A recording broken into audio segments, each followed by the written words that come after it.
இது தொடர்பாக கருத்துக்களை பகிர்ந்து கொள்வதற்காக மூத்த பத்திரிகையாளர் திரு ஜென்ராம் இணைக்கிறார். அவரோடும் பேசலாம். சார் வணக்கம். வணக்கம். தீர்மானம் தோல்வியில் முடிஞ்சிருக்கு. மறுபுறத்தில் முதலமைச்சர் உட்கட்சி பூசல்களை திசை திருப்புறதுக்கு இது போன்ற நடவடிக்கைகளை மேற்கொள்றாங்க அப்படின்னு சொல்றாங்க. அதே நேரத்தில் பாமக பாஜக டிவிஷன் வாக்கெடுப்புல பங்கேற்கல. இதை எப்படி பார்க்கலாம்? அதிமுக எடுக்கக்கூடிய இந்த முயற்சியிலிருந்து அவர்கள் விலகி இருக்கிறார்கள், பாமகவும் பாஜகவும் அப்படிங்கிறது ஒரு தெளிவாக ஒரு செய்தியை சொல்லுது. அவங்க தனியாகவே தங்களுடைய வலிமையை தமிழ்நாடு அரசியல் களத்துல சோதித்து பார்க்க விரும்புகிறார்கள்.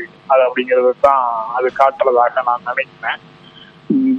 அதிமுக கட்சிக்குள்ள இருக்கக்கூடிய நெருக்கடிகளை அதிலிருந்து ஒரு ஒற்றுமையான முகத்தை காட்டுவதற்கான ஒரு முயற்சியாக இந்த நம்பிக்கையில்லா தீர்மானத்தை கொண்டு வந்திருக்கிறாங்க.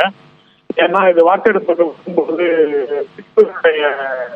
கொரோனாவினுடைய உத்தரவு கட்டுப்பட்டு அல்லது என்னுடைய ஒற்றுமை அப்படிங்கிற கீழே எல்லாரும் வாக்களிப்பார்கள். அதை வச்சு எல்லாருமே ஒன்றாகத்தான் இருக்கிறோம் ஒரு பிக்சரை மக்களுக்கு கொடுத்து அதுக்கப்புறம் அதை ஒட்டி ஒற்றுமைக்கான நகர்வுகளை முன்னெடுக்க முடியும் ஒரு எண்ணத்தோடு அவர்கள் இந்த வேலையை செய்திருக்கலாம் அப்படின்னு அதனாலேயே கூட அந்த கட்சி உண்மையிலேயே ஒன்றுபடுவதற்கான முயற்சிக்குள்ள பார்த்தா அதனால வலிமை அடைந்தது என்றால் அதனால இன்னொரு கட்சியை கூட்டணி வச்சு ஒரு போட்டி திமுக கொடுக்க முடியும் சூழலுக்கு அவர்கள் வந்தால் பாஜகவுக்கு தீமை சேர்க்காது அப்படிங்கிற காரணத்தினாலேயே அதிமுக எடுக்கின்ற, அதாவது எடப்பாடி பழனிசாமி தலைமையிலான அதிமுக எடுக்கின்ற எல்லா முயற்சிகளுக்கும் ஆதரவு கொடுக்கறது இல்லை அப்படிங்கிற ஒரு முடிவோட பாரதிய ஜனதா கட்சி இருக்குதோ அப்படிங்கிற எண்ணமும் இதை பார்க்கும்போது வருது.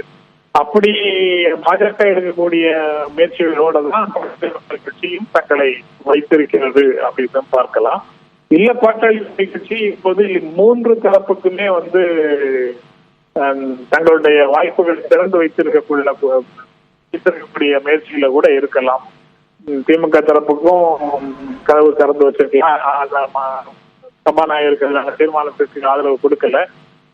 பாஜகவோடவும் அவங்களை போலவே ஒரு ஸ்ட்ராட்டஜியை கடைபிடிச்சு அவங்க காட்டலாம். அதிமுகவுக்கு இந்த சட்டப்பேரவை தலைவர் மீது கொண்டு வருகின்ற நம்பிக்கையில்லா தீர்மானத்துக்கு நாங்கள் ஆதரவு இல்லை, பிற விஷயங்கள்ல உங்களோடு சேர்ந்து இருக்கிறோம் அப்படின்னு ஒரு செய்தியை சொல்லலாம். இப்படி ஒவ்வொருவரும் அவர்களுடைய சௌகரியமான ஒரு நிலையை நோக்கிதான் நகர்கிறார்கள். முதலமைச்சர் சொல்வது போல அதிமுகவுக்கு உள்ள இருக்கக்கூடிய நெருக்கடிகளில் இருந்து மீண்டு வருவதற்கு இடையில ஒரு வாரம் 10 நாட்களாக ஒன்றிய அரசுக்கு எதிராக தமிழ்நாட்டில் எழுந்த உணர்வுகளை மழுங்கடிப்பதற்கும் அதிமுக இந்த உத்தியை பயன்படுத்தி இருக்கிறது அப்படின்றதான் புரிந்து கொள்ள வேண்டியதாக இருக்கிறது. அதே நேரத்தில் கருத்து வேறுபாடுகள் இருந்தாலும் ஒரு விஷயத்தை அதிமுக கொண்டு வரும்போது எல்லோரும் ஓரணியில் இருப்பாங்க. எடப்பாடி பழனிசாமியில் அணியில நாங்கள் எல்லாருமே ஒற்றுமையா இருக்கிறோம் அப்படின்றத காட்டக்கூடிய ஒரு வாய்ப்பாகவும் அது அமைஞ்சிருக்கிறதா பார்க்க முடியும். சட்டப்பேரவையில அவர்கள் எல்லாம் தனித்தனியாக இருக்கிறார்கள் என்ற நிலையே கிடையாது. இல்ல, எல்லாருமே இன்னும் அதிமுகவோட தான் இருக்கிறாங்க. அதிமுக அவங்க 4 பேரையும் விலக்கியாச்சுன்னு சொன்னா கூட அவர்களுக்கு அது போன்ற இடத்தை அவர்கள் கொடுக்கவில்லை தானே.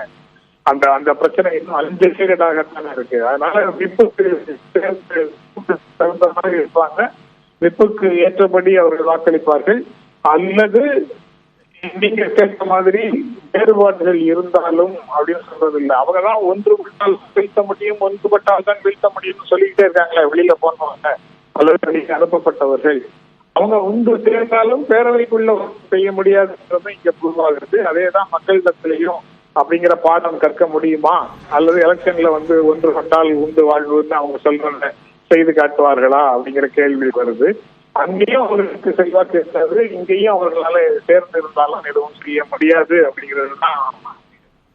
அவங்க ஒன்றுபட்டாலும் அதிமுகவோடு சேராமல் ஒருவேளை பாஜகவும் பாமகவும் இருக்கும் ஒரு அதுவும் ஒரு வாய்ப்பாகத்தான் இப்ப பார்க்க வேண்டியதாக இருக்கு. நிச்சயமாக மும்மொழி கொள்கை போன்ற பல்வேறு விஷயங்கள் பேசப்பட்டு வரக்கூடிய சூழலில் அதையெல்லாம் திசை திருப்பும் நோக்கிலும் கூட அதிமுக இந்த ஒரு விஷயத்தை கையாண்டு இருக்கிறாங்க அப்படின்ற ஒரு கருத்தை முன் வச்சிருக்கிறீங்க. இணைப்பிலிருந்து கருத்துக்களை பகிர்ந்து கொண்டமைக்கு நன்றி திரு ஜென்ராம்.